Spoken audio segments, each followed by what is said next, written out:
you, Tim. That is a good introduction, and thank you, Becca. A good introduction to our Advent time. I want you to, without falling asleep, close your eyes for a moment and just take some deep breaths.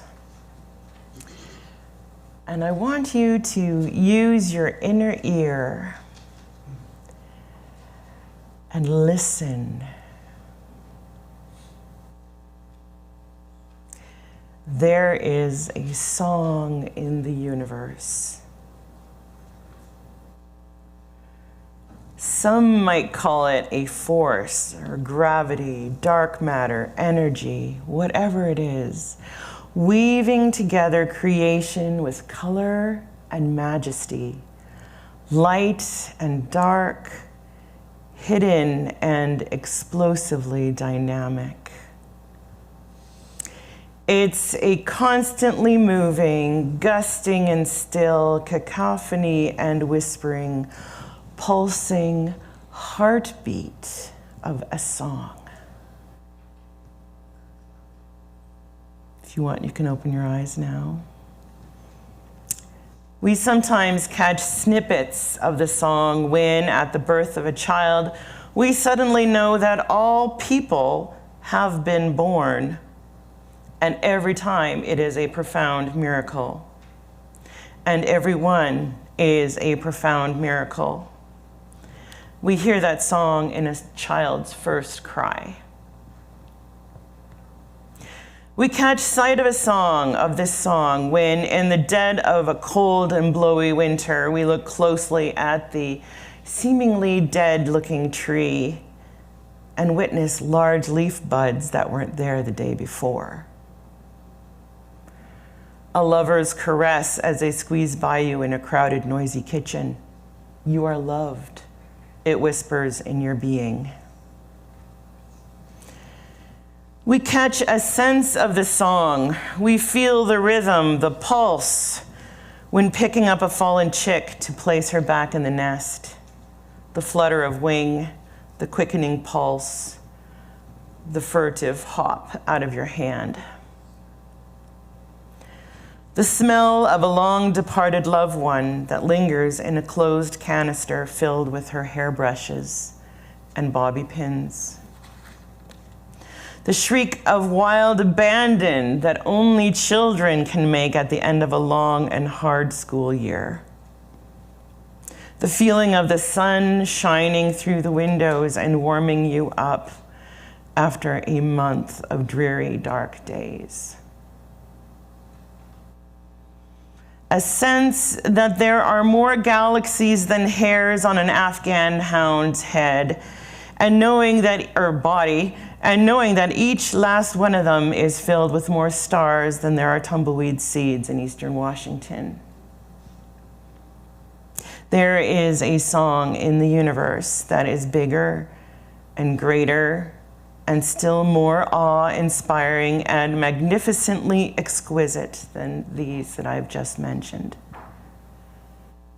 And yet we can only describe it by what we know or what we suspect that we don't quite know. It lies beneath all things. It lies within all things.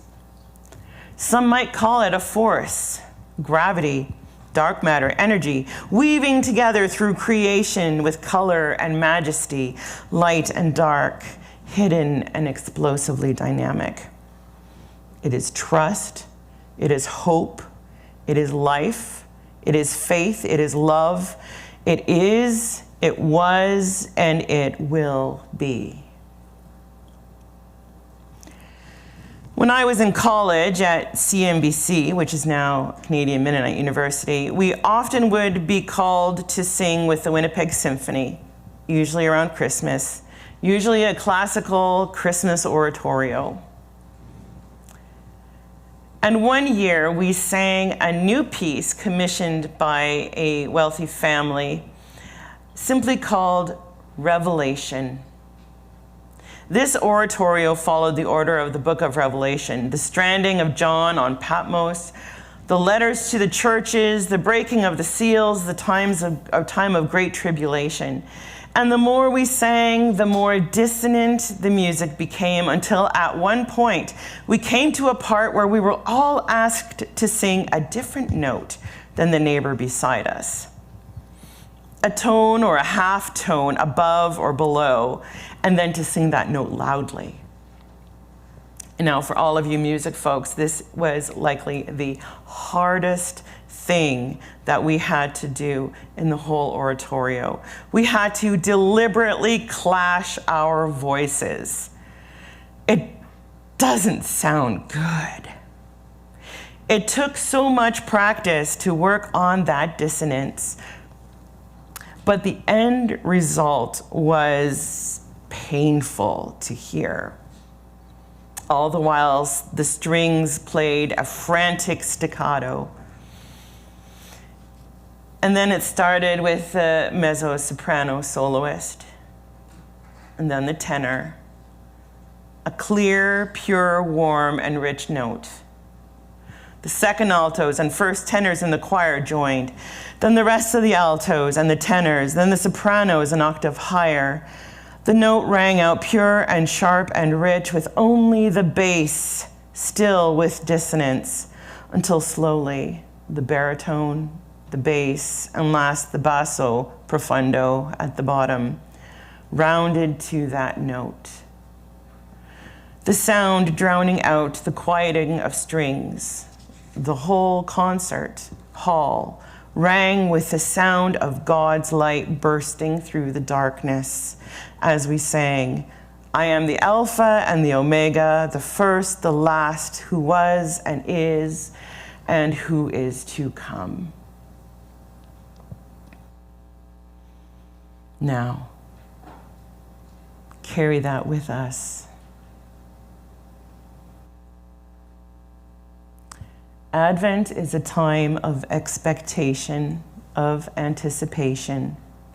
But for us here in the Northern Hemisphere, it is also a time of gathering darkness.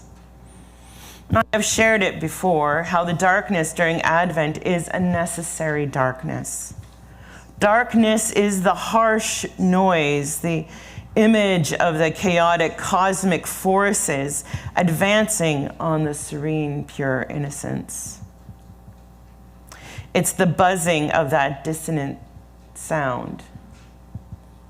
Advent is not a fuzzy preparation for Christmas, but a time of questions yelled out into the darkness.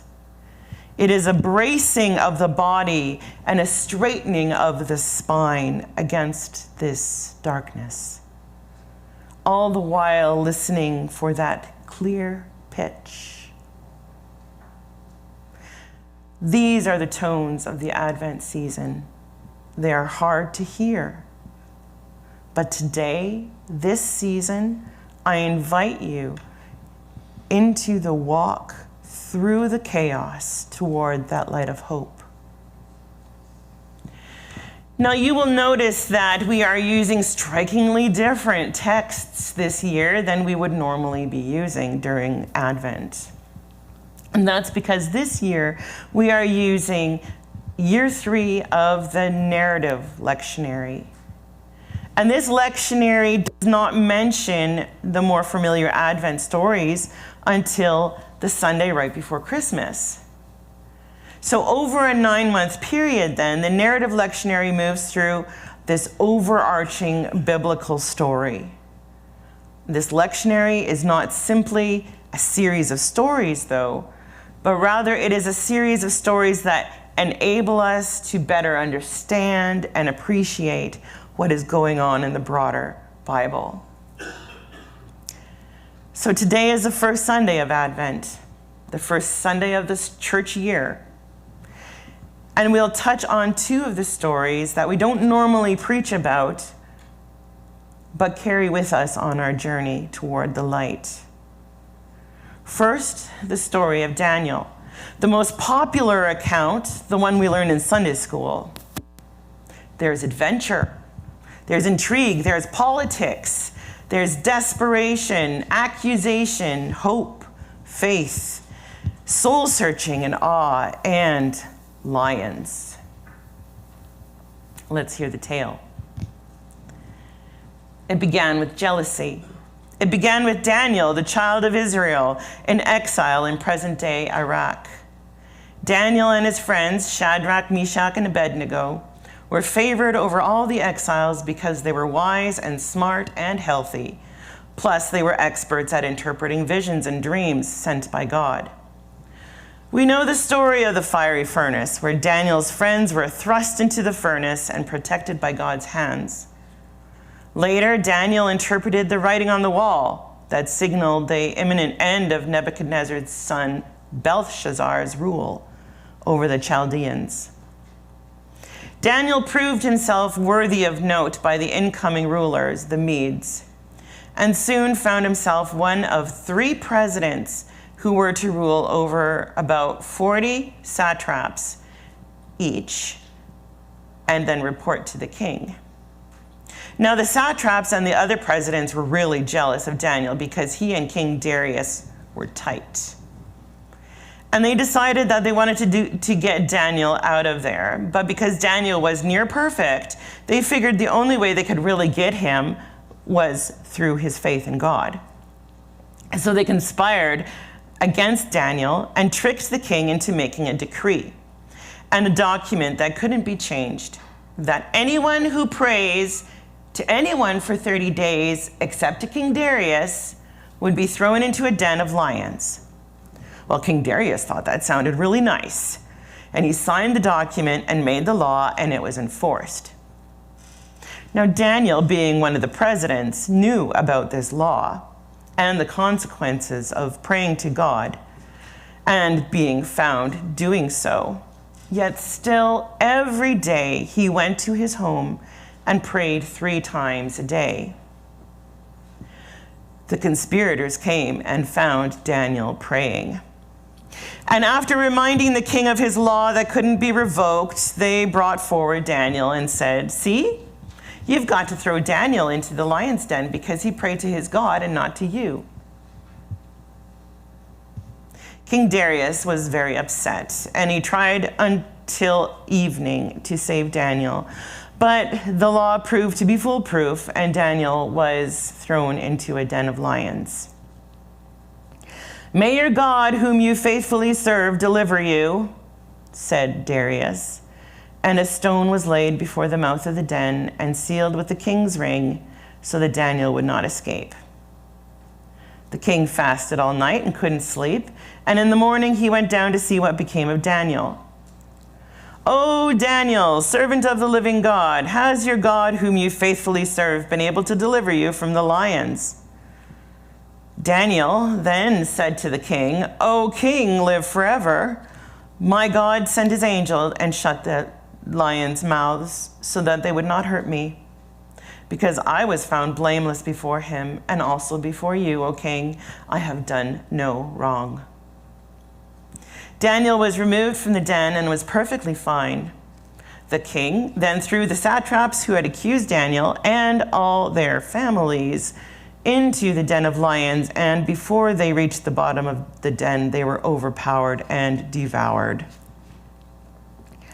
This both shocked and delighted the king, and he wrote to everyone throughout the world and sent out a decree that everyone should tremble and fear before the God of Daniel. For he is the living God, enduring forever. His kingdom shall never be destroyed, and his dominion has no end. He delivers and he rescues. He works signs and wonders in heaven and on earth, for he has saved Daniel from the power of the lions. So there are several things that were not in Daniel's favor. First, he was in exile. He was captured from his family home in the land which God had given God's people, the Hebrews.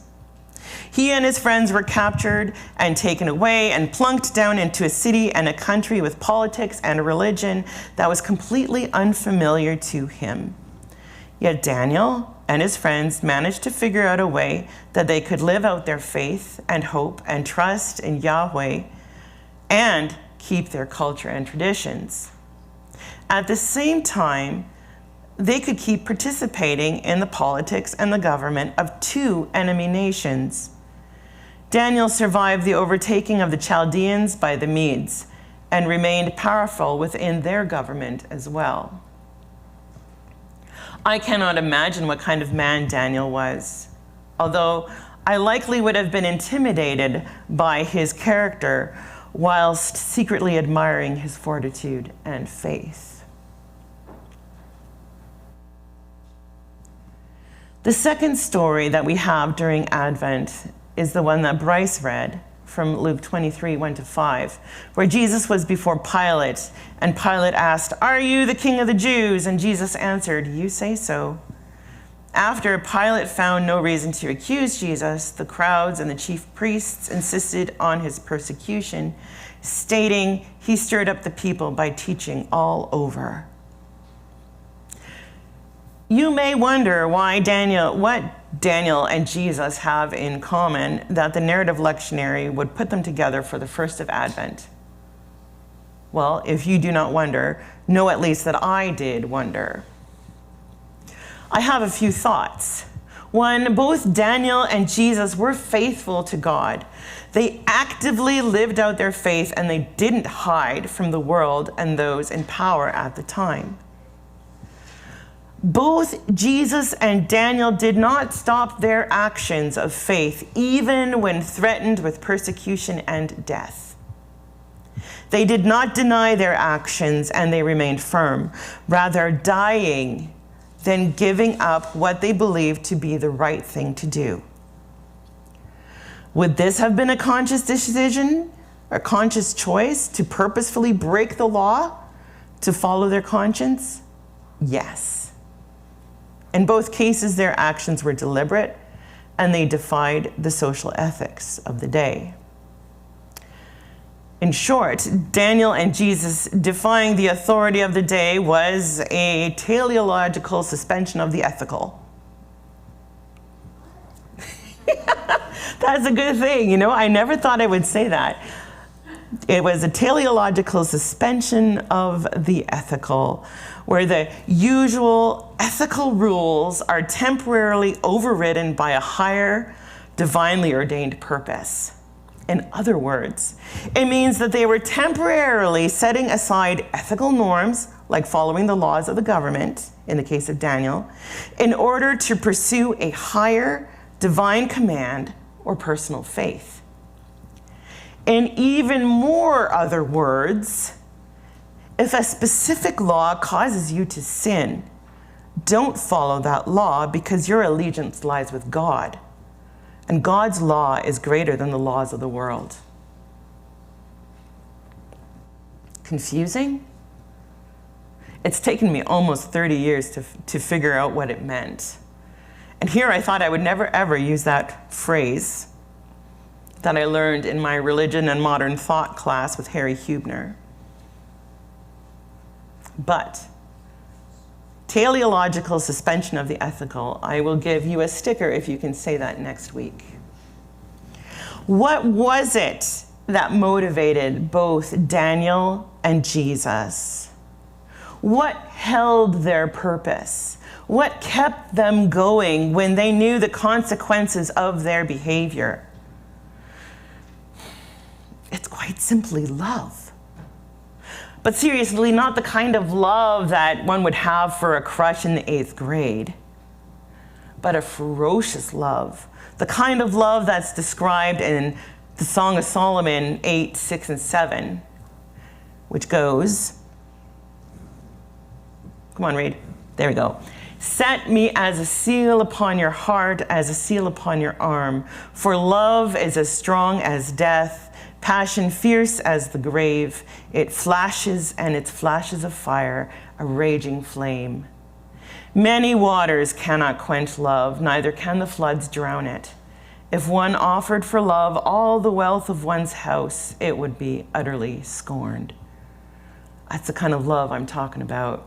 The kind of love that we sing of when we sing the song, My Life Flows On, an Endless Song. Above the tumult and the strife, I hear its music ringing, It sounds an echo in my soul. How can I keep from singing? And that is it. This first Sunday of Advent, we're invited to stop and listen for that sound, that clear voice amid the chaos of this world, and follow where it leads us. Hopefully not literally into the den of lions, but maybe metaphorically it will. Where will you go? Where will the journey take us this Advent season? Where will you be invited to lean into the chaos to catch a whiff of the Spirit? What will God call out of us? In the season of Lent, we're invited to give up practices that have been hurting our relationship with God or with ourselves or with others. The focus is on letting go. But in Advent, however, we're invited to take up a new practice or to grow a spiritual discipline that we've already practicing. What practice is God calling you to pick up so that to foster and nurture and strengthen your faith? Spiritual disciplines like practicing prayer, journaling, art, works of compassion, practicing deliberate kindness, walking, meditating, all these direct our attention to help us listen and comprehend. They focus our attention to see and hear and smell and taste and touch and know and anticipate God's love song in the world. When we hear the sound of God's love song, will we follow? Will you sing along? I invite you to travel with us this season as we walk through that darkness toward the unseen dawn of God's hand. Let's pray.